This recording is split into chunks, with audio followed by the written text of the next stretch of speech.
to be the real thing. Oh, to be the real thing, yeah. Oh, to be the real thing. That was our intro for this episode. Thank you for Soft Hair, Relaxed Lizard. That's a song. It's a great song. And we're trying to have our audio recording be a lot less brassy this time because it was pretty bad. It was pretty bad. I will agree. It was pretty rough, but we're getting there. We're going to do it again. We're going to do it again, and we're going to do it better. We're going to get better every time. Just like life. You just take it day by day. Okay, so this podcast topic is dysphoria and how to recognize dysphoria when you're non-binary. Because it happens differently. It happens differently. It's a different flavor of dysphoria because it's like different flavors of shit. You know, they all taste bad, but some are worse than others. Some are worse than others. And so just keep in mind that we're talking from our experiences with dysphoria. We've actually, between the two of us, experienced it very differently. Yeah. So we'll just go ahead and jump on into that. Yeah, so in the last episode, I kind of talked about how my dysphoria manifested in sort of me thinking that I was ugly. And I think, like, for me, it was really hard to recognize it because, like, it wasn't like I felt really wrong. It was just kind of wrong. Just a little bit wrong. It's like a gnawing, inkling feeling of no. Yeah. At least that's how I experience it. It's sort of like this feeling in the pit of your stomach that just, it's like the feeling of nope. Yeah. You know what I mean? And for our possibly cis followers, dysphoria is when you don't feel right in your body or something sort of feels wrong. Mm-hmm. It's a feeling of things not being correct. It can do with your physical body. It can do with the way you're presenting. It can do with the way someone addresses you a lot of the time. At least for me, that's...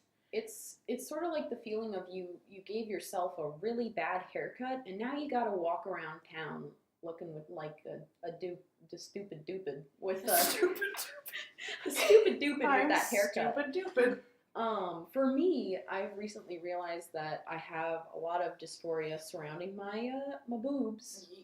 My tatas. Yes, my booberinos, yeah. And that sort of manifested itself in me not wanting people to look at them, me being very uncomfortable with men looking at my chest, but I mean, that's every AFAB person. Of course, yeah. Also, if you missed the inaugural pilot episode, we are both AFAB.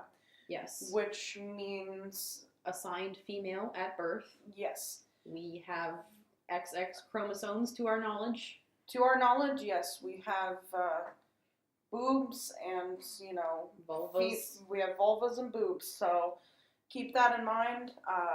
With our experiences, that's usually what we'll refer to. We do experience misogyny on a regular basis because of being AFAB, so that's, you know, you're female socialized, etc. Mm-hmm.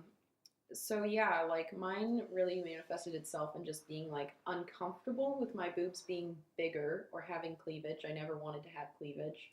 I never bought padded bras. I never bought push-up bras because I didn't want people looking at my boobs. I didn't, you know, feel like that was something I wanted. Yeah. I think my experience is a little bit different because being agender and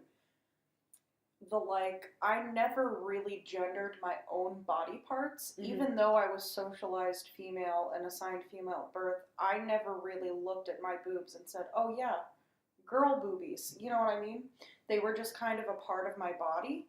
So the only time that I experienced dysphoria is when someone else sees a part of my body and they look at it and assume that I'm female. Yeah. So a lot of that is the reason why I'm coming to terms with the fact that I'm not really interested in penetrative sex is because... Oh yeah, trigger warning. Yeah. We're going to be talking about sex and body parts. Sex and body parts. Sex and parts and genitalia, so, you know. But penetrative sex can make me feel really dysphoric because a lot of the relationships that I've been in where I've had penetrative sex, it's been with a cis guy. And they're socialized to think most of the time that people with a vulva and breasts are, cis women.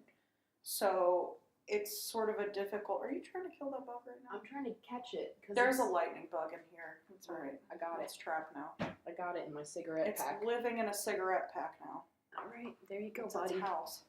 Until I can release it. I don't like killing fireflies. It's like killing a butterfly. It's sad. You just don't do it. Also, yeah, Midwestern thing that we have that not a lot of other people have is lightning bugs. Yeah. And Fireflies. they're really cool, but sometimes they're a little annoying because they're very large and stupid, and they'll fly into your face. So to avoid me screaming, I will capture it so that doesn't happen. We will release it upon completion of this podcast.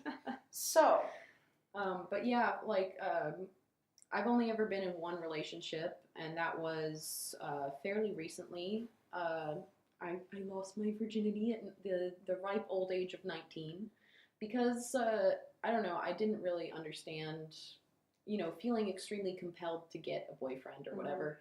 And now I realize that's because I just didn't really find any difference between boys and girls and people in general. I was just like, well, I don't really feel hyper attracted to men, and I realize now it's just because I'm attracted to everybody. Yeah, when you're attracted to all different kinds of people, you don't really feel hyper attracted to any one sort of person. That's not to say that you can't have preferences. Pansexual people still have preferences. A common misconception that I've run into is that a pansexual person will fuck anyone, which is simply not true. We still have preferences. Yeah, I mean, if you ugly, you ugly. If you're ugly, you're ugly. If you have a shit personality, I'm not gonna sleep with you. Oh, you should mention the agender thing too. Oh yeah. So another thing that I've encountered while researching people who identify as agender is that a lot of people assume that those who identify as agender are also asexual, and that's just not true. Just because I don't have a gender doesn't mean I can't be attracted to someone who does.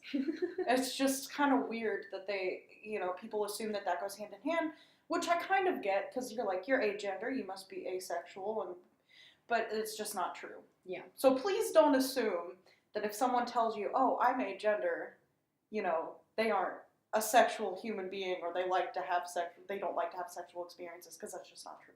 And for people who don't know, asexual is the lack of sexual attraction to anybody, or, some people who are ace are sex repulsed. Some people are fine with it. They just don't really want it all the time. It's a spectrum. It's a spectrum. And it's not, neither of us identify as asexual or aromantic, so we can't really comment a whole lot on that other than what we've heard from other people, which is that it's a spectrum. Just like everything else. Yeah. It's on a big spectrum, and it's nice just to look up on that and do research, because we like to share our experiences, but we also encourage you to look into other people's experiences too, because it's good to know. Right. It's good to know so that you can be respectful and a decent human being all around. The people that actually inspired us to create this podcast were, well, for me at least, that I really wanted to do this because of these two trans guys who have a podcast called You're So Brave.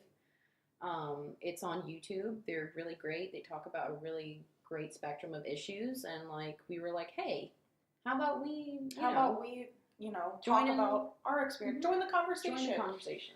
Because from what we can tell, and we're both pretty up and up on gender issues, gender studies, philosophies, theories, all that good stuff.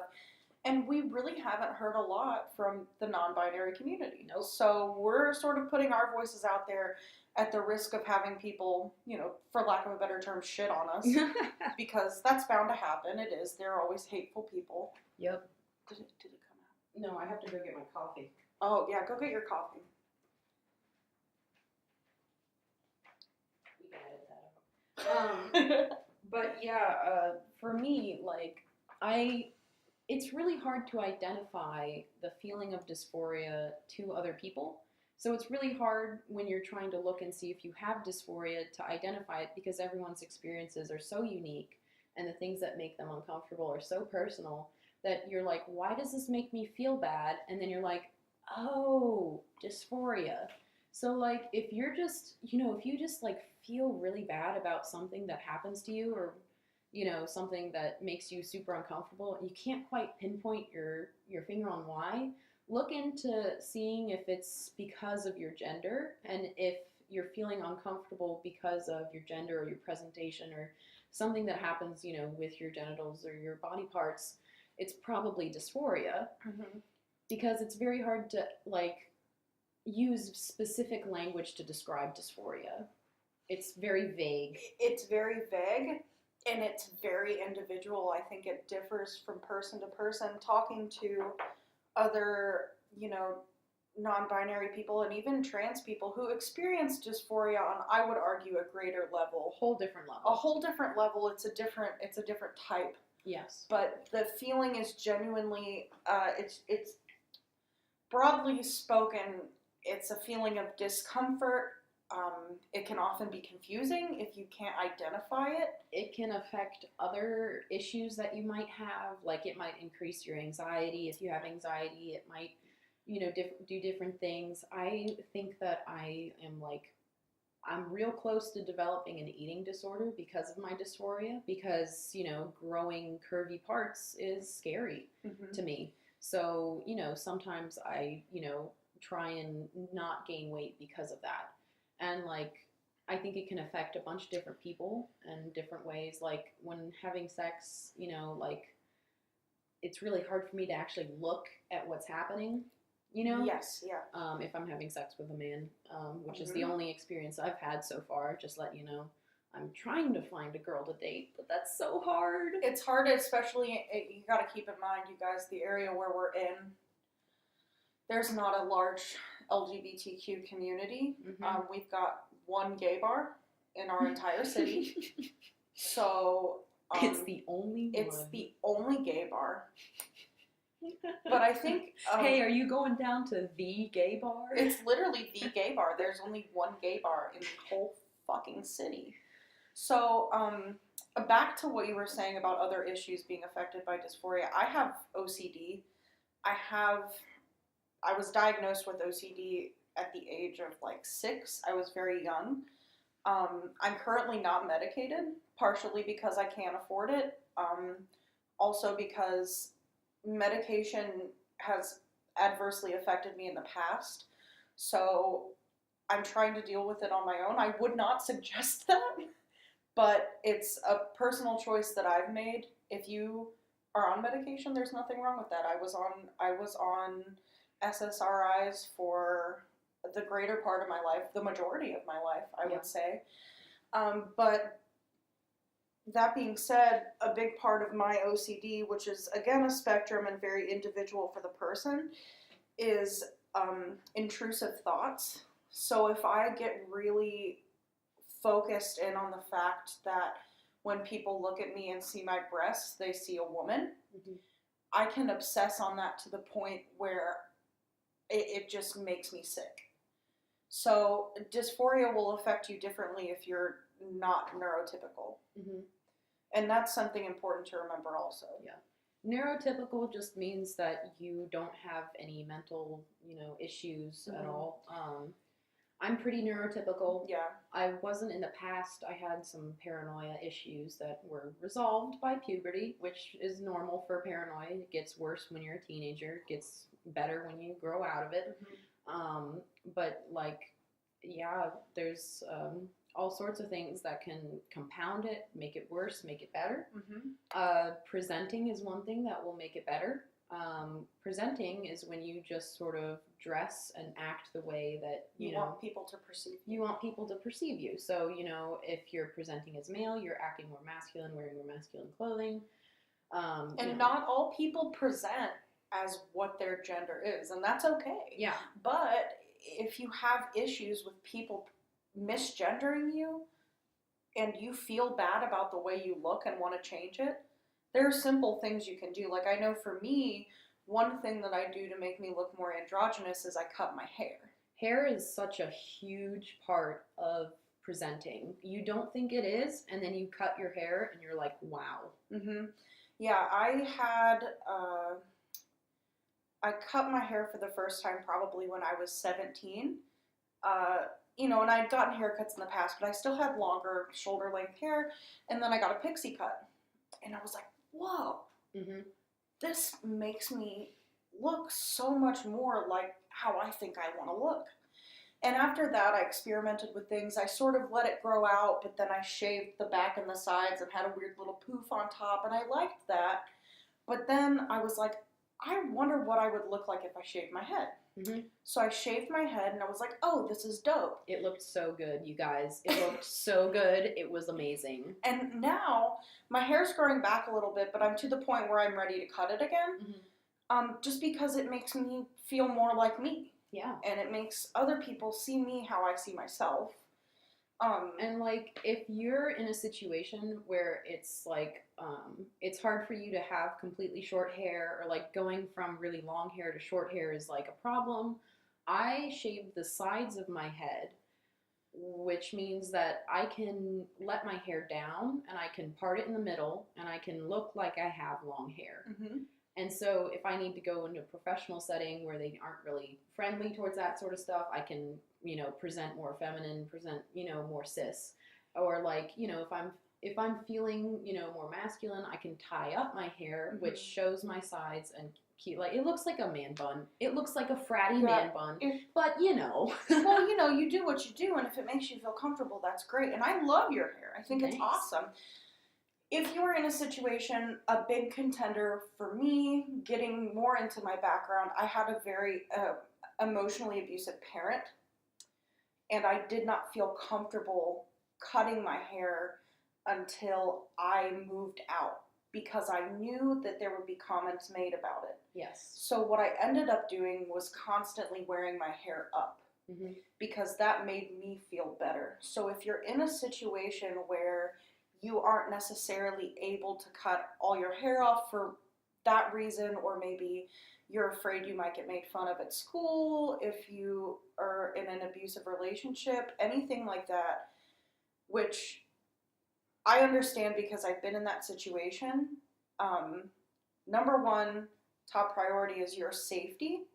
So if you do not feel safe doing that, there are other things you can do. Yeah. You can put your hair up. You can wear hats. There are lots of things you can do. Put your hair in a bun and put a hat over it. It totally hides all your hair. Absolutely. And also, just a side note about abusive relationships, emotionally abusive parents, anything like that, we'll put a link in the description to resources to help with situations like that. Because I was in that scenario, and it's not as easy to get out of as people think that it is. Yeah.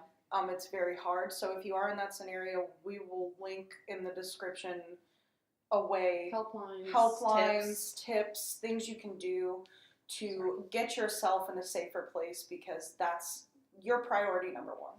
So just keep that in mind. Yeah. And it's very easy for LGBTQ people to get stuck in those sorts of situations. I know my reasoning for sticking around and living with my mom for so long while she was abusive and manipulative and just genuinely shitty was because I felt like I had nowhere else to go.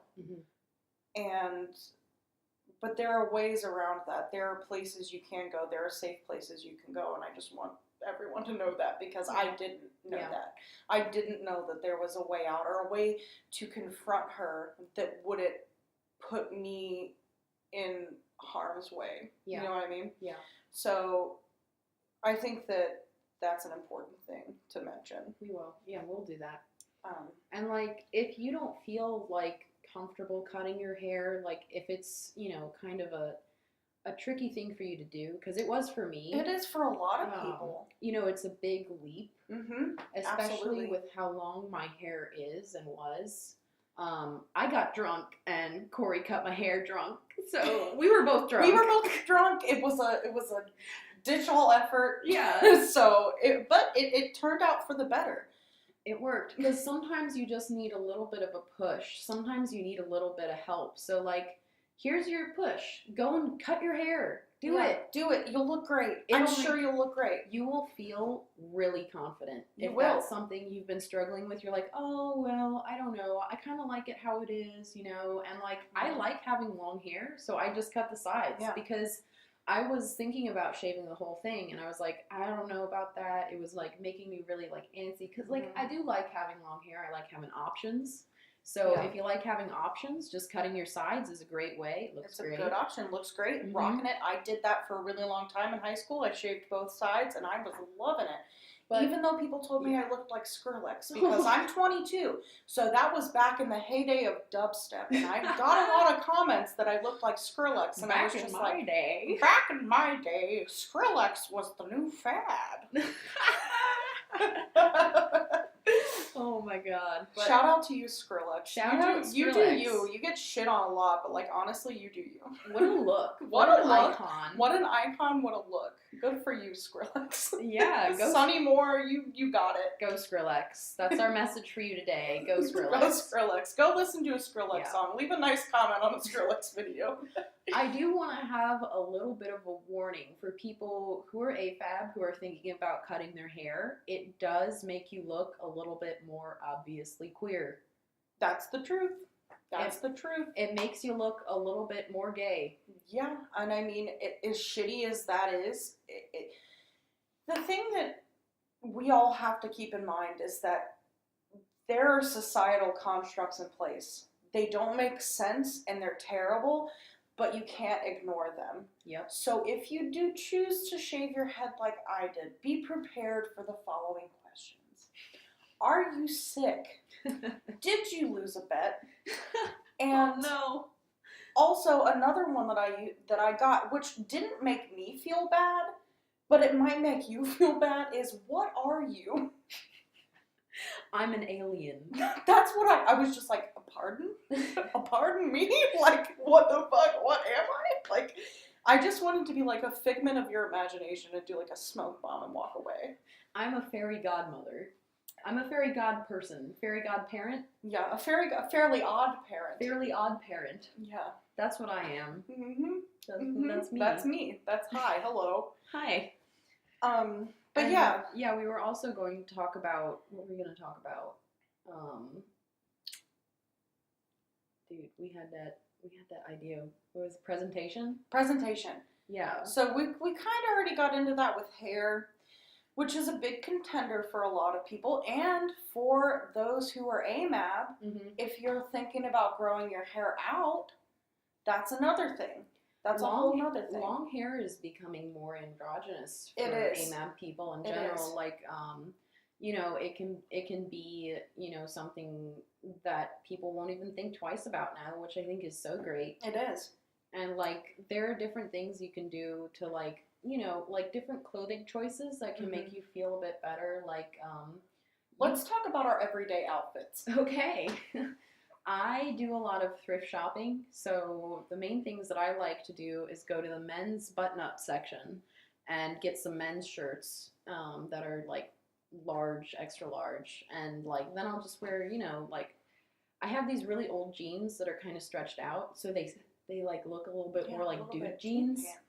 And like I wear those a lot. I wear like sort of stretched out old skinny jeans and T-shirt situation. flip flops every day, all the time. Talk about your favorite T-shirt. Somebody. My favorite T-shirt. Is it somebody in Utah loves me? Oh yeah. We got some like crazy sloganed shirts at the thrift store once to make muscle tees out of, and I was like, I need to pick ones that I kind of don't like, so I don't feel bad cutting the sleeves off. Mm-hmm. So one is in what font would you call it? It's like the meme font. Is But it the old meme font. old? No, that's Bold Impact. Oh, never mind. It's in like not Jokerman, but like pretty damn close. Similar to Jokerman, and it says, "Somebody in Utah loves me."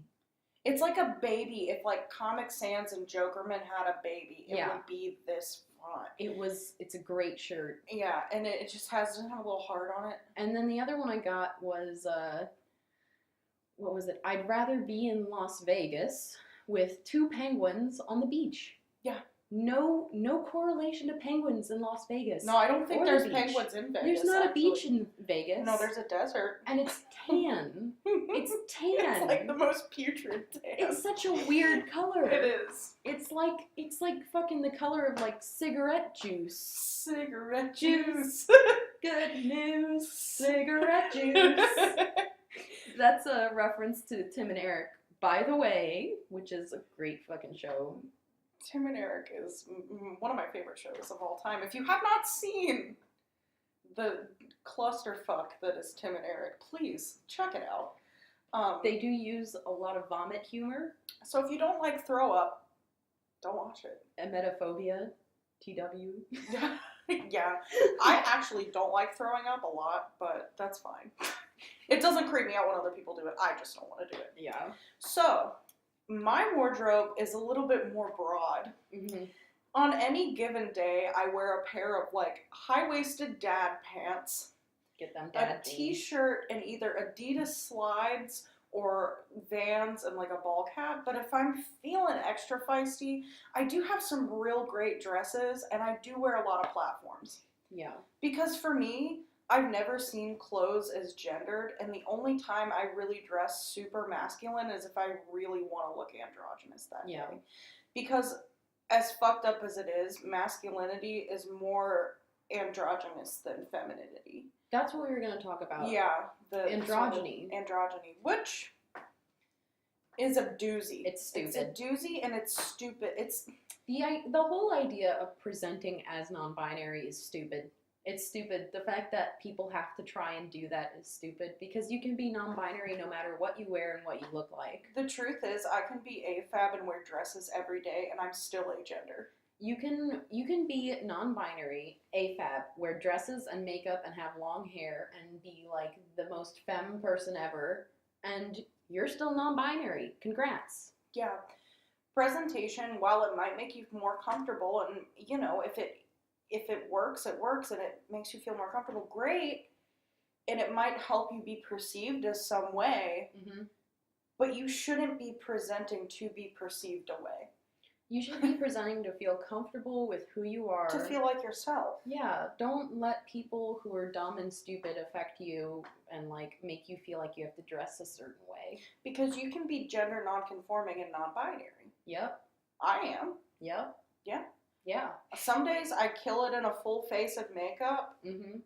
glitter brows? glitter eyebrows, a like floor-length velvet skirt, and a Oh, yeah. 6-inch pair of platforms. Other days I wear dad pants and a ball cap and no makeup, like today. Like today, you look great. Thank you. But that's just the way it is. I mean, And we're both white, but I think we should really acknowledge the fact that a lot of people who are typically considered androgynous by the media are thin, white, mhm. and They have a body type that is inherently androgynous. yes. So thin, not a lot of curves in any one spot, Mm-hmm. not muscular, but not flabby. It's a type but I, being the way I look, also just a side note, I'm plus size, trigger warning. I use the word fat to describe myself. I never use it to describe someone else because I know it's like a hurtful word for some people, but I'm okay with it. So, I am typically overweight, but I'm non-binary. So I have a body type. I wear what bra size? I haven't bought a bra. Newsflash, I haven't bought a bra in like 3 years. Same. But last time I bought a bra, I wore like a 40 triple D. So I got boobs, and they aren't going anywhere. I mean, and I can bind them, but they're still kind of there. Yeah. So I don't have a body type that's typically androgynous. But I think you look very androgynous. I do, because I know what to do. Yeah. And also, I'm not super curvy in a way that like a plus size AFAB person traditionally is. I'm pretty even keel throughout. Mm-hmm. So, you know, unless you're looking at me from the side and you can see like my boobs and my butt cheeks, which is weird if you're looking at that. But that if you look at me from the front, I'm pretty much just like, hey, what's up? A lot of that, I'm going to get into my personal medical history, so buckle up. A lot of that has to do with the fact that I only have one working ovary. So I do not produce as much estrogen as an AFAB person normally would. So I don't have accentuated curves on my body. And I'm kind of thankful for that, honestly. Yeah. I used to be weirded out by it, but I'm a person who does not want to carry my own child, and I don't want to look inherently like a woman. So I'm kind of thankful for that. Yeah. For me, it's kind of like I have the very typically androgynous form, which I'm very thankful for as well. Like, we both are very androgynous naturally, which is nice. Like, it's totally cool if you aren't, because I don't think bodies, you know, inherently are gendered. I don't think anything's inherently gendered, because that's stupid.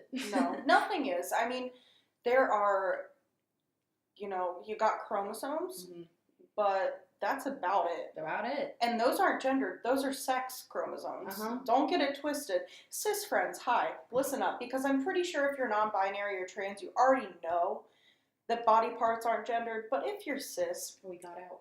Oh, God, how the fuck? That's a Houdini fucking bug. Houdini bug. Houdini, get back in your goddamn case. Is it another one? Is it another one? Is there one? Don't, because it'll fly out. Oh. Oh, it's still in there. There's another one. Should I put them together? Yeah, they'll eat each other. Will they? Will they? I don't know. Fireflies don't like eat each other. Probably not. I'll just kill it. Okay. We'll edit this out. Sorry, edit out bug. the crushing of the bugs. Oh man. Is he dead? Yeah. He's dead. Alright, I'm gonna get this other one. We'll edit it out. Make a note of the time. It's 30 minutes in. Okay.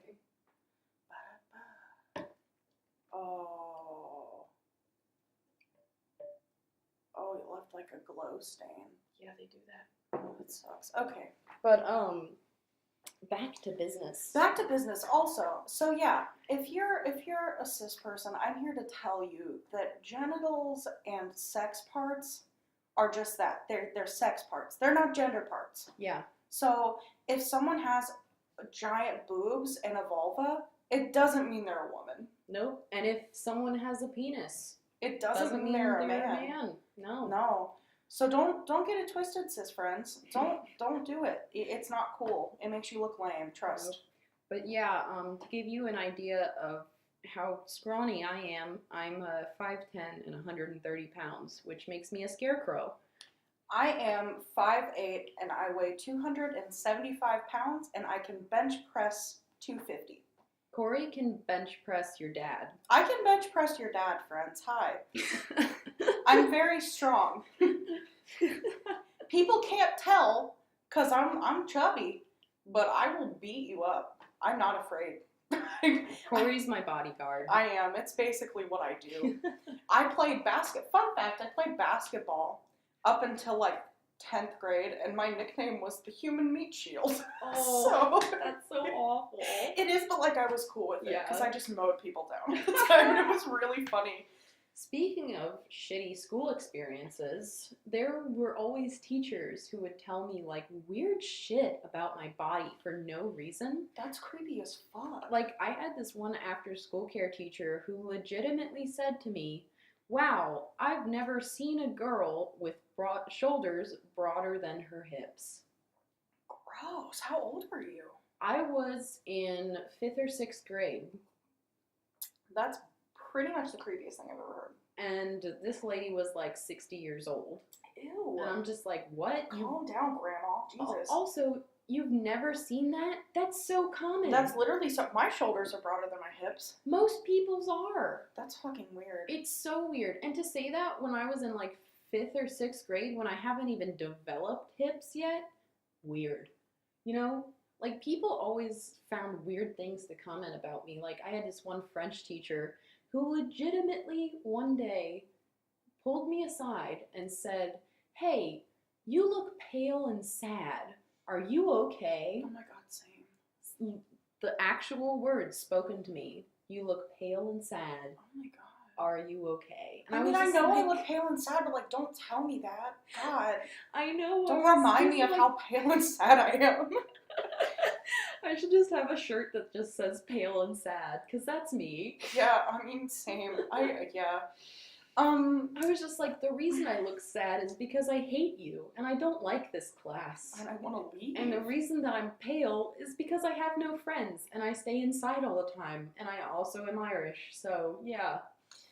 I think one of my weirdest school experiences was I went to an after-school, like, youth group. Any of you, like, if you're a recovering Catholic like me, If you're a recovering and Catholic. you were raised in Catholicism and went to private school, you'll know what, like, a Bible study is.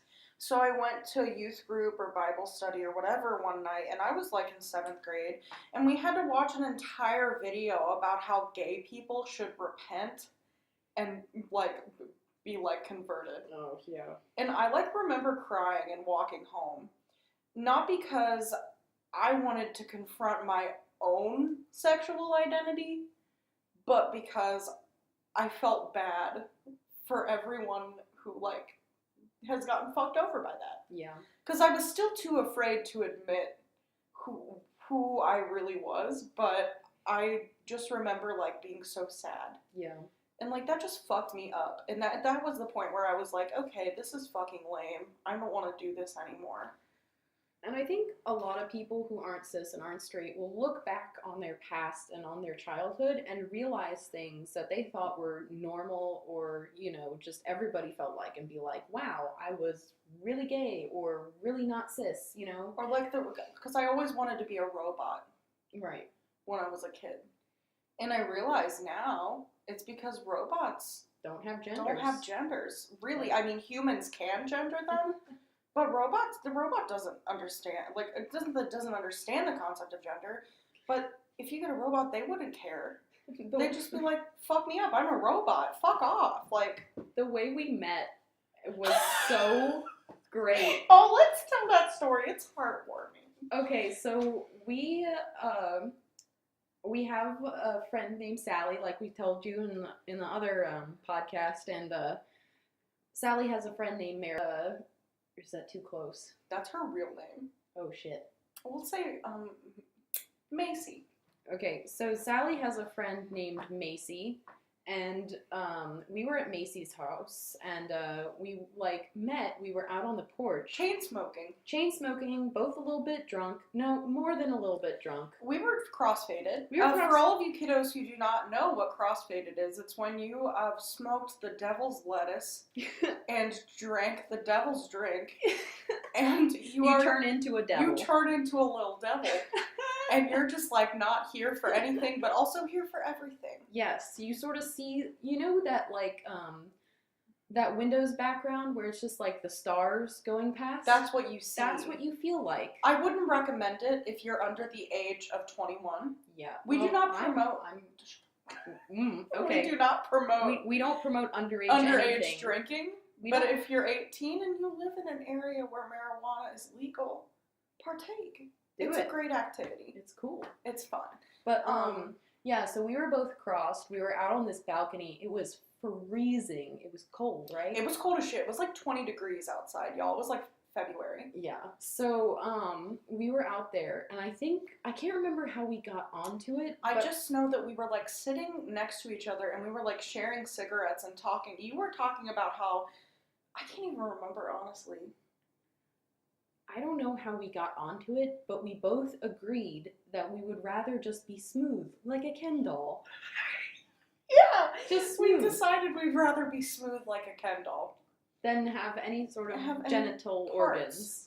Or at least have like interchangeable situations. So it was really great because the first time we met each other, we basically came out to each other because I feel like we kind of knew. We knew, and I knew because I saw you and I was like, huh, Mm-hmm. that person looks like someone I could talk to. And so I just kind of sat down and we just got to talking and talked about all of this shit. Just this shitstorm of stuff that keep in mind, I'd never spoken to anyone else about before. Yeah, we just immediately shared like our deepest, darkest secrets with each other And for you were no like, reason. I think I'm non-binary. Yeah. And I was like, oh my god, me too. Like, it wasn't even, it was one word, and that was like, oh my god, me too. Oh my god, me too. It was like one word. I couldn't get it out fast enough. Because, like, bah, oh my god. Like, we knew. And then we just talked about the weirdest shit all night because, like, we had just broken down that barrier. Yeah. And then, yeah, because we're the only two people in our group of friends that are gender nonconforming. And, like, we're trying to change that. We're trying to get more friends that We are. And we have different. some friends that Some. are gender nonconforming. But at this point, and you might be able to relate to this if you are someone who is on the, you know, in the LGBTQ plus spectrum, that I'm afraid to take my other non-binary or trans friends around. Oh, that's a mayfly. What are you talking about? Where? Get it. Where is it? Ew. Ew. Those sting. No, they're just gross. Still moving. Yes. Right. Okay. But I don't know. I'm afraid to take my other non-binary or like my trans friends around my friends, Well, my friend group. Because Sally's so problematic, we don't want her Sally's misgendering problematic. people. We have a friend who is a borderline TERF. A TERF, yeah. She's borderline TERF. A TERF is a trans exclusionary radical feminist who are shitheads who believe that trans women aren't women and shouldn't be allowed in women's spaces, and that they're inherently predatory and a bunch of other horrible, horrible stuff. Also, just putting, if you're a TERF and you're watching, fuck you. Don't listen to our podcast. This isn't for you. Nope. Don't fucking listen to this. It's They not probably for you. wouldn't because it's about gender They and they would don't think it's never. real. They would never. It's so stupid. It's ridiculous, you guys. It's the worst thing ever. Like, how are you going to be a radical feminist and then also But not exclude trans women. people? What the fuck? Exclude trans people, and not only trans people, but also non-binary people. Yeah. Because if you're not a cis woman, they don't want you. Nope. Yeah. So we have a really turfy friend. Well, she isn't, like, outwardly turfy. But she expresses radical feminist beliefs, but without the, like, exclusionary part. Mm-hmm. So we're just always a little bit afraid because she says stuff like, you know, well, I'm gonna do an art piece where all men who come in the room have to, like, get on their hands and knees and, like, lick my feet. Yeah. Like, and we're just kind of like, okay. Or, like, how do you determine if someone's a man? And yeah, so what's the determination on that? And then I even was like, well, what are you going to do if there's, like, gender non-conforming people there? And she literally was like, I haven't well, thought that far into it. yeah, it was just a thought. And I'm Yeah. just like, you can't really make gender artwork and then say that, you know, you're not going to think about trans issues and non-binary issues when you're doing it. Yes, that's the key there. You can't. It's really important to keep in mind. That's all my artwork is about. Same. Is about, you know, people who aren't cis and aren't straight, and it's not for those people. Yeah. Because more often than not, that is who artwork trademark is inherently for. Mm-hmm. It's not for people who are gender nonconforming, who are non-binary, who are trans. It's for people who are cis, white, and rich. Yep. So to make artwork for those, excluding those groups, you know, pretty outwardly, I think is something that's a statement.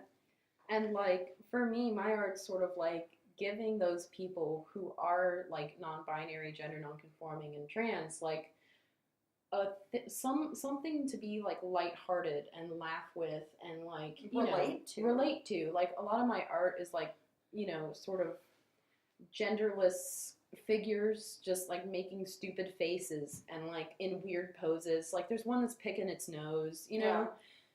I think our art is both really celebratory of those differences. Yes. That are not inherently celebrated or even they're frowned upon usually.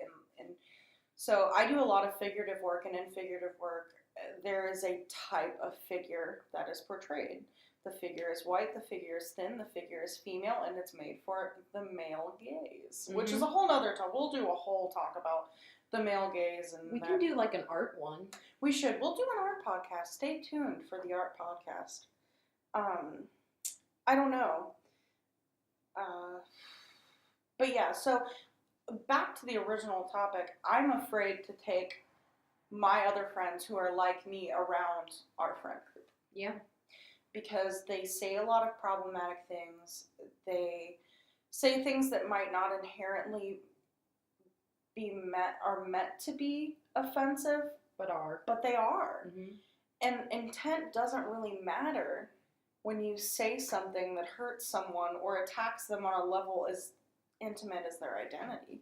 And like this goes for everything, you know, like if you're white and someone who's not white tells you, hey, the thing that you said was racist and shitty, you should just say, okay, you know, I'm sorry that I said that. Like, you know, just apologize and own up to your mistakes.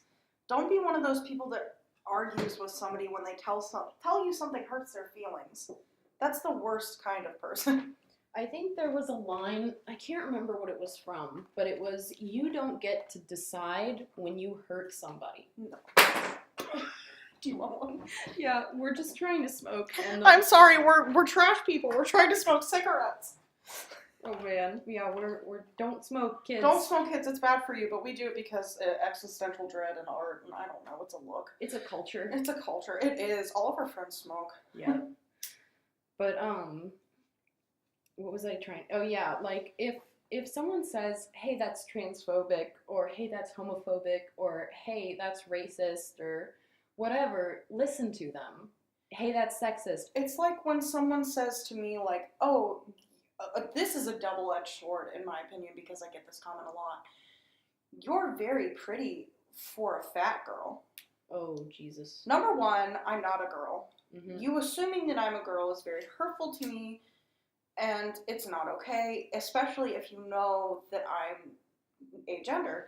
Number two, me being pretty or attractive has nothing to do with my being fat.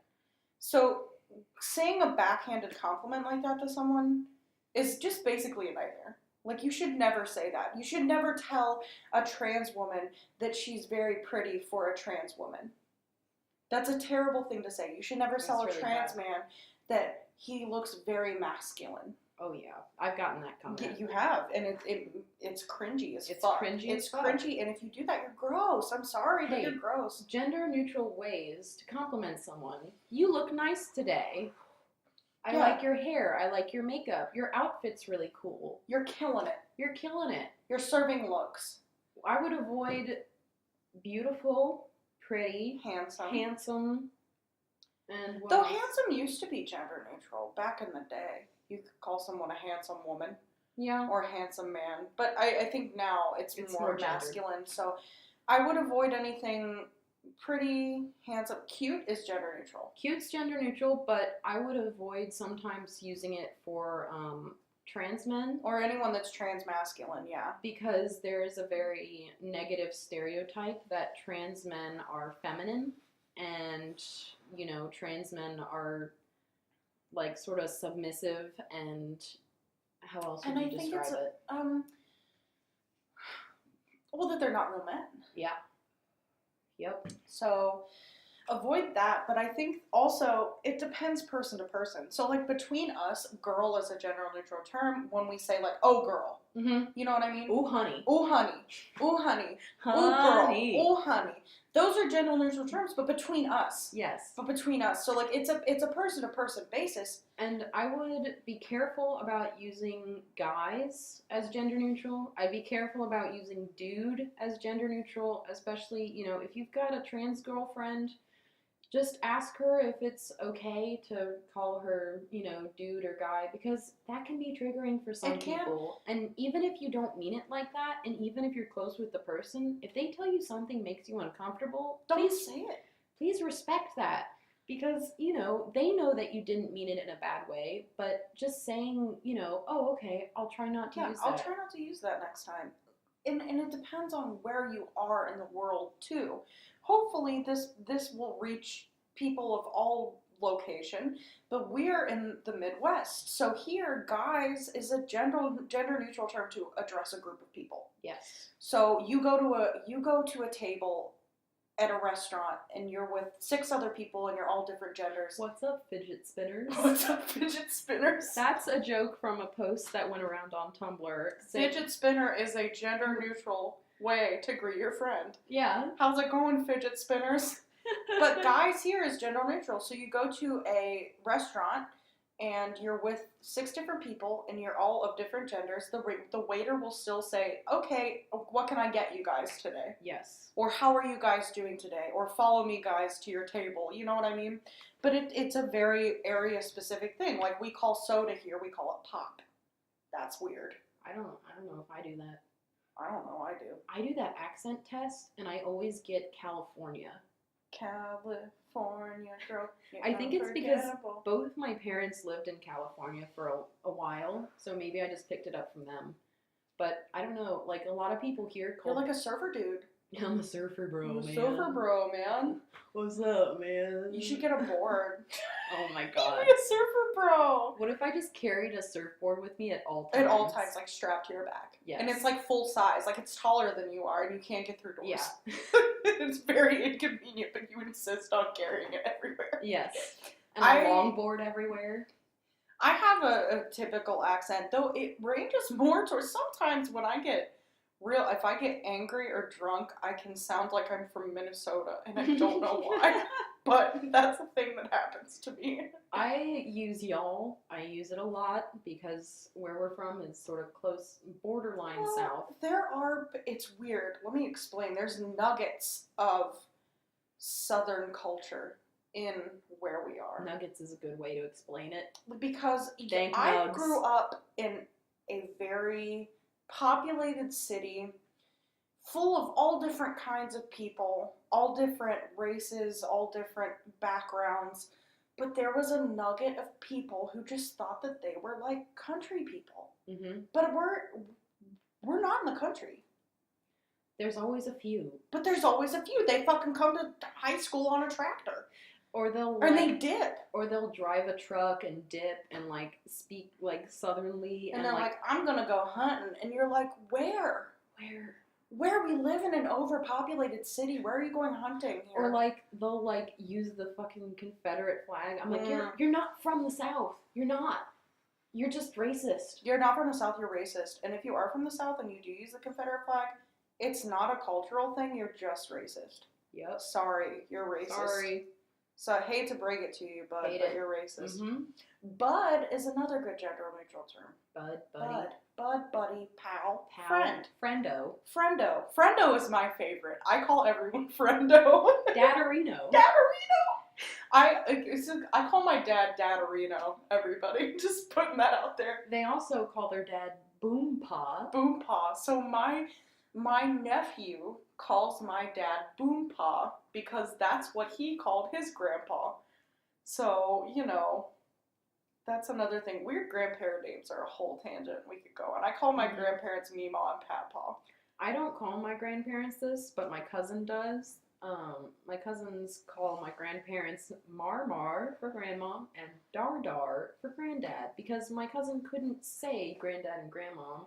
So to make him not feel bad, they started calling them that, and it just never stopped. My cousin couldn't say my dad's name. He couldn't say Uncle Eric, so he called my dad Wee Wee. Oh my god. I don't know why, but my grandma What's up, still wee-wees? my grandma still calls my dad Wee Wee. Also, you can just refer to everybody as a shithead. That's a gender neutral Shithead term. is gender neutral. Shithead's gender neutral. Asshole is gender. Everyone's got an anus. For more or less, some people Assholes don't are like opinions. Everyone's got one. Everyone's got an anus in some way, shape, or form. And no one wants to see yours. No one wants to see your butthole. Some people might, Some but people- I don't. I don't want to see your anus. You should ask before. You should ask before exposing your butthole to anyone. I think that's common courtesy, but I'm just putting that out You there. should also ask before you share your opinion on something that isn't about you. Oh, absolutely. Absolutely. Mm-hmm. 100%. Mm-hmm. Because our friend Sally shares her opinion about queer culture in general when she's not queer. You know those She's the people? straightest motherfucker I've ever met. She straight up told me she was grossed out by vaginas. She's grossed out by her own vagina. And I'm like, how can you sit here and tell me that, you're like gay when you haven't, you know what I mean? Yeah. When you're grossed out by your own vagina. But I'm guilty of the same thing, I think. But for different reasons. For different reasons. Talking again about dysphoria, because that was our topic. I am very grossed out by penises. And Cori realized this recently, and I told them, hey, it's not normal to be grossed out by penises if you like to have sex with people with penises. It's very strange because the only people with penises that I've interacted with have been cis guys. I've never interacted with anyone else that had a penis, so I don't really know how I would react. But I know that I'm kind of creeped out by penetrative sex in general. Yeah. It makes me feel bad. For me, like, it's sort of, if I don't look at what's happening, I'm alright. But if I actually look at what's happening and going on during that, I literally gag. I literally have almost vomited twice during sex. Those times. Because I looked at what was happening and didn't like it. Well, I think that another thing for me is that's really important to note is that I have not had sex with a guy that had a penis when I was out to them. And the one guy that I came out to, who I was actually engaged to, didn't respect that. And so I think that that was a major contender. I think that maybe if I was out to someone that had that particular set of parts and they treated me in a way that was not inherently gendered. Which is so tough during sex because you're both naked and you can't present during sex. No. Like, it's really hard to try and, like, present because clothes are such a huge way of, like, presentation that when you don't have them on, it's really hard to keep that going. It is. And, like, for me, that was sort of the deal breaker with the guy that I was with, was because during sex, like, he would kind of treat me like a girl. I was treated like a girl too, and that was very uncomfortable for me. So I don't think I have an inherent aversion to that act. I think that it was the thing surrounding it. Yeah. And I think things to avoid if you're a cis guy who's having sex with someone who's AFAB and non-binary, boob touching. Boob touching unless it's consented to. Waist grabbing. Waist grabbing, calling someone any sort of girl reference, like good girl, bad girl. In general, that's creepy, but... In general, that's creepy, but especially if you're non-binary, that's not okay. I think that... And talk with your partner before you have sex and make sure you tell them what makes you uncomfortable, what you're comfortable with. Be vocal about it because... Never be afraid to tell someone what you do and don't expect from a sexual experience with them. Don't feel uncomfortable with telling someone that something feels bad, too. And never feel like you're obligated. Don't. You're never obligated to anything. If you don't like penetrative sex and someone with a penis wants to fool around with you, be clear. Be clear. Be clear and be clear and concise about that. And if they don't respect it, drop them like a hot fucking potato because gross. No. Yeah. No. And if they keep pestering you for it, that's a red flag. I had a very different experience with losing my virginity. I waited until I was 19. And then I was very vocal about what I liked and what I didn't like. I had already figured it out with my own body. You know, if that's something that you should try and do is figure out what you like with your own body before you have sex. Because then, you know, your partner can know what feels good and what doesn't. And if you don't know what feels good and what doesn't, they won't know how to make you feel good. And if you're non-binary and you prefer to be referred to with, like, more masculine terms, when you're in a sexual situation, be clear about that too. Because I'm more comfortable being referred to as handsome than I am as pretty. Yep. And I think that that's just a personal preference. Personal choice. And you need to be clear about that, because I wasn't, and I ended up getting really fucked up from it. Mm-hmm. So if you want to avoid being as fucking confused as I am, just be clear. Be clear. Be queer, be clear. Be queer, be clear, and if you feel something that you don't like, tap out. Yeah. If you have a partner that respects you and you say, I don't want to do this anymore halfway through, they'll stop. Mm-hmm. And if they don't, that's not good. No, that's That's assault. That's assault. That's assault. And like, I encourage people to wait for sex, because when I did, it was way better. It was way better than I ever thought like it would be, because I went in and I knew it was going to happen, and I knew what I liked, and so it felt really natural and really like good. You had a really good sex education. I did. Though. I had a fucking shitty ass sex education, so I went ahead and just did it because I thought, A, that was normal, that was what was expected of me, and I had all of these great expectations, and none of them were fulfilled. Yeah. We'll also link to good sexual education resources below, because I think that that's something, if I would have had access to it, my life would have played out a lot differently. I wouldn't have been in shitty situations that I was in because of that. Yeah. Trigger warning, abuse, obviously, we're going to put that in there, but right. I was in a situation where I was sexually abused and I didn't know what was happening, and I sort of buried it down and had to confront it at a later time, because at the time it was happening, I knew that it felt bad and I knew that it made me really upset, but I didn't know it was abuse because I didn't know what a healthy relationship looked like. Yeah. And keep in mind, my parents hated each other for my entire existence, but stayed married. Mm-hmm. So I had no idea what a good relationship looked like or was supposed to look like. There's so many bugs in here. I know, they just want love or food or, a place to procreate and invest your apartment. But, yeah, my situation where I was raised was very different than most people's, because A, both of my parents are atheist, and I was sent to a public school, and then they were both in science fields, so anytime we had a question about something, they would answer it. Mm-hmm. They wouldn't lie, they wouldn't say, like, we'll tell you when you're older. They would tell me. And, they even told me about, like, my mom works with a bunch of lesbians, and so, like, her sister was also bi, and then, well, she died of breast cancer, I think. But, yeah, like, her sister was bi, and so, like, my mom was great about, like, whenever she would talk about me dating people, she'd use, like, well, whenever you find a guy or a girl, that you're interested in, she always kept it very, like, neutral terms, because I've always been kind of masculine presenting, and like, I don't know. Right now, I look like a big old butch lesbian. Basically. I usually look like a butch lesbian, and I'm good with that. It's okay a good with look. That. I'm good with that look. It makes me feel more like myself than... Although I don't claim that term, because I'm not simply attracted to women, and I do not see myself as a woman. So that's sort of my thing.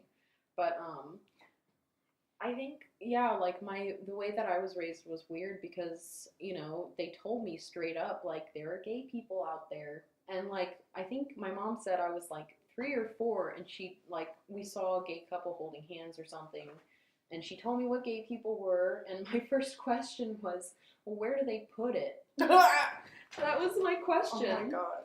Because it was like, she had you told knew me what about sex was. I knew what sex was. I knew it involved dicks, and I didn't know, like, that it could go other places. And that was the question that she told me, wait until you're older, because you don't need to know the intimate details of things when you're young. Mm-hmm. But, yeah, so my parents were really great about that, and that was really unusual. But that's part of the reason why I waited so long to have sex, was because, I wanted to make sure I was ready for it. My parents, my mom handled most of the sex questions, and she's the worst. So I thought that sex happened when a man and a woman kissed and they touched belly buttons, and that's how babies were made. I thought that until I was like Do 10. you really have to be in a girl's mouth? Do you really have to be in a girl's mouth to make a baby? We're gonna link that too. That's a Tim and Eric reference again. About a sketch where fucking That was- Dwight from The Office is a little boy and he's singing about, do you really have to be in a girl's mouth to have a baby? That's what my sex education was, and like, so I was super confused. That was what it was, and I kept trying though. I kept trying to have these weird, like, straight cis relationships, but I was still really not straight or cis in those relationships, even though I wouldn't admit it to myself. We always joke about how we look back on what we were like before we realized who we are, and we were just like, yes, I'm a straight, I'm a cis, I'm a straight cis. It's just so funny because you look back and you're like, how did I not see that? Right? How did I think I was like just this typical person? I would think about like making out with girls and be like, no, I'm not. I would like, I remember my first girl crush and I was like, yeah, no, I'm straight. I was just like, I just really like Lucy Liu. I just really like Angelina Jolie. I just really respect them as actresses. And I just like, constantly watch the cooking channel for Giada De Laurentiis. I'm straight. I'm straight, though. I'm straight. Oh, man. That was it. Like, I actually, like, I tell Cori this story all the time, but there was a House episode about a little person, I don't know, refer to them, a child, as they were, I don't know if this is an okay word or not, but that's what they used on the show, was they were a mosaic, which is when you're intersex. It's a kind of intersex, which is when you're not, you know, phenotypically male or female. You've got, like, you know, you're not one or the other, you're in between. Yeah. Physically, naturally, that's how you come out. Yeah. And there's a whole shit ton of horrible stuff that happens to intersex people, but with this House episode, it was because the child was like having problems because I think it was their internal testes had turned malignant, which is something that can happen but isn't very common. And a lot of doctors will misrepresent this to people and say that, you know, internal testes will always turn malignant, which isn't true, and they don't always need to be removed. And they can help, you know, people grow up to be more androgynous and, you know, the in-between that they are. And like, just a side note, if there are any parents out there or people who are thinking about becoming parents, if you have a child that is intersex, do not let them do any surgeries. Tell your doctor specifically, if I have an intersex child, I do not want them to have any surgeries. Wait until your child's old enough to make that decision for themselves. Yeah, and they might want to stay just the way they are. And if they want to get surgery, that's great too. Either way. Just let them make that choice though. That's their body, it's not yours. You don't own your child. Yeah, you don't own your child's body. You don't. And so I watched this House episode, and right after I watched it, I asked my mom if that's what I was. I think I was 11 or 12, and I asked her if that's what I was, because I connected so strongly with this kid who wasn't either gender. And, like, that was at 11 or 12, so when people are like, I'm trans at, you know, a really young age, believe them, because that's you know. Valid. You know. You know, I mean, I went through a phase. It wasn't a phase, I guess. It's not a phase, Mom. It's not a phase, Dad. I went through a period of time before I was, that was another lightning bug. That's number 3. One. I went through a period of time when I was between the ages of like 9 and 12 where I only wore cargo jeans, t-shirts, and a bucket hat. And I remember how my mom was so worried that there was something, quote unquote, air quotes, wrong with me because I didn't want to wear dresses. Yeah. And it got to the point where she would convince me that if I didn't dress that certain way, that I was going to get bullied. And I was going to have a terrible time. I got bullied, but not because of that. I never really got bullied, mostly because everyone was scared of me. I don't really know why. I wasn't ever mean to anyone. You're just terrifying. I guess Cori. I'm just terrifying. I don't know. I'm a behemoth of a person, and I guess that I look scary, and that was true in high school too. I don't know, and I'm also very opinionated and kind of loud, and I think that that's not what people expect, especially AFAB people who are either curvy, fat, plus size, whatever you want to say, are usually expected to either be a comic relief or to be very quiet and subdued because they're ashamed of themselves, but I'm the exact opposite of that. And I think people who are plus sized are made to try and present hyper femininely so that they're viewed as feminine at all. I went through that. I went through that in high school because I thought that if I didn't, no one would ever love me, and I was very lonely. And that's part of the reason why I kept presenting so femininely all the time. I wouldn't leave the house without makeup. I wouldn't do anything without looking like dressed to the nines. But let me tell you what, that doesn't need to happen. Nope. No one gives a shit. And Nope. if they do, they're the worst. And you shouldn't talk to them. And if they give you shit, just tell them to fuck off. And, like, if you are a trans person, you shouldn't feel the need to, like, be hyper masculine or hyper feminine If to you fit into the gender, you know, like, into the, because I feel like there's so much pressure with trans people to be, like, you know, hyper perform their gender so that they're viewed as that. And if you feel like you want to hyper perform your gender to be viewed as that, that's totally fine.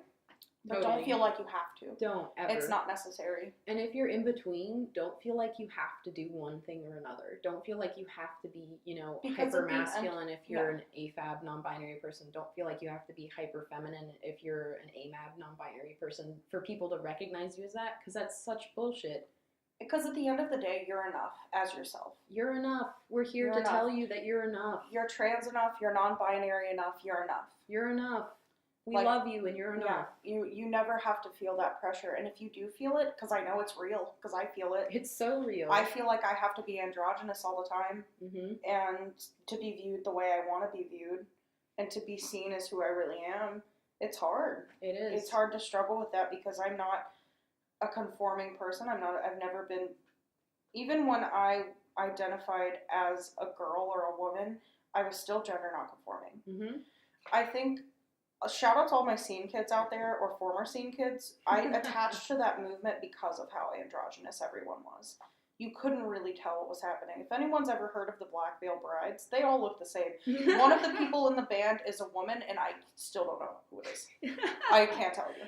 Oh. I still don't know. They all look the same. And I think that that's why I attached to that so hard. I attach to, like, hippie culture pretty hard because hippie culture is pretty androgynous. And, you know, like, both, like... It's gender non-conforming Yeah. no matter how you slice it. Like, both men and women had long hair and went topless and wore bell-bottoms and everything. And, like, it was all just, like, a groovy time. I think that one of the things that really helped me come into my own was watching interviews with, like, bands. Yeah. Namely, My Chemical Romance. Shout out to Gerard Way. I love you, Gerard Way. I want to be your spouse. I know that you're married, but I love Spouse you. me, Gerard Way. Spouse me, Gerard Way. In parentheses, I hate your I wife. hate your wife. But, no, I really do. I think that that was something that helped me a lot. And just knowing that these really cool gender not conforming people, even if they were cis, We're famous and out there, and they were rocking looks, surfing looks all the time, and just being this force of nature, like this beautiful spectacle. Yes. And that's what I aspired to. Shout out Pete Burns. Shout out David Bowie. Shout out Tilda David Swinton. Bowie, I love Tilda Swinton. Tilda Swinton's, okay. Side note, if you haven't seen Tilda Swinton's fake Twitter, please look it up. It's the best thing I've ever seen in my I life. don't think I've seen it. I'm going to read one. You can keep talking, Okay. but I'm going to read a fake tweet. But yeah, like, I don't know. For me, like, after I got my haircut, I just felt so much more right and so much more like, yes, people are now going to view me differently. Like, whenever I see someone who's, like, visibly gay, we, like, immediately are like, you know? Because when you're visibly, you know, LGBT, finding other people who are like you is easier. And yeah, maybe it's a little bit scarier, but it's easier to find people who are like you. It's easier to find, you know, friends. It's easier to find people who are interested in the same things as you even, because I was at this mixer recently for like a meet and greet for like a job fair thing, and there was this girl there who I'm pretty sure she's either, a lesbian or bi, or she's interested in girls probably.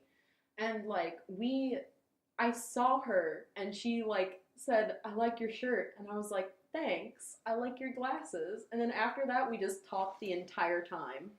Here's a tweet from @not_Tilda_Swinton. I sit in a puddle and pluck every spine from a hedgehog. He waddles away unencumbered.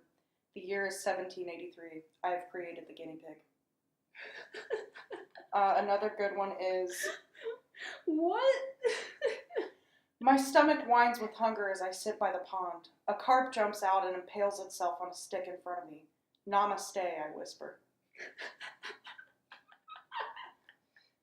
What?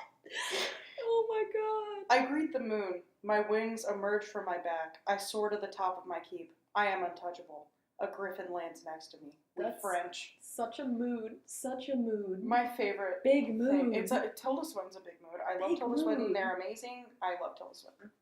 Do you know what Tilda Swinton's preferred pronouns are?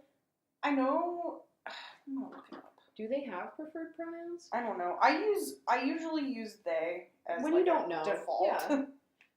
Also, like, hey, everybody who's scared about announcing their pronouns to their group of friends or their parents or whoever, I just want to say, like, any pronouns that you want, like, sometimes you feel really, like, scared to tell people, and you feel scared to establish, this is the thing that I prefer, because you're like, well, I don't mind she, or I don't mind he. But if you prefer something, let people know, because it makes you feel good when people use your preferred pronouns. Okay, you had big news. Hang on a second. Cori's got some big news. Hang on a second. You, like, gasped. I know, it's really important. Hang on. You can keep talking. I have to make sure this is real. Oh, boy. Okay, well, recently I saw a very good example of bad trans representation. And it was an article that said, "Is Severus Snape trans?" By the way, going back and changing something to, like, fit your headcanon or whatever is, like, cool if it's you. But, like, it's really weird to me about... Okay, go. Gerard Way's non-binary. Gerard Way's non-binary! Gerard Way came out of... Gerard Way's non-binary! Yes! Hey, everybody, big fucking news! Gerard Way is non-binary. High five. My hero! Oh my god. That's so great. I was looking up non-binary celebrities. Tilda Swinton is non-binary. Yeah. And so is Gerard Way. Hell and yes. I'm fucking dead. Bury me, I'm dead. I'm dead. I find it always so funny because people who are LGBT naturally gravitate towards other people and things that are LGBT, You're and they right. don't even know it. Like, you'll be in a group of friends, and one of you will be like, I'm gay, or I'm bi, or I'm trans, or I'm non-binary, and you'll be like, me too! And then everybody in the group will turn into someone who's like, You're comfortable. You're comfortable around each other, and you just know. You know. That's how we knew. We just met, and we knew. knew. And we had the fucking... You got the touch! You got the touch! You got the power! Oh boy. Oh, that's the next intro song. Is You Got the Touch. We'll do that. You got the touch. Oh yeah, our intro song, I think I mentioned it, but it's by a band called Soft Hair and a song called very great people. Relaxed Lizard. And It's, I think, yeah, To Be the Real Thing is just such a, it resonated with both me and Cori really strongly. We were sitting at a 4th of July. 4th of July party, and I looked over, and we just were like, yeah. We had a moment when the song played. We had a moment. Yeah. And you were kind of just like, we made this face where your mouth gets really long, and you're just kind of like, Yeah.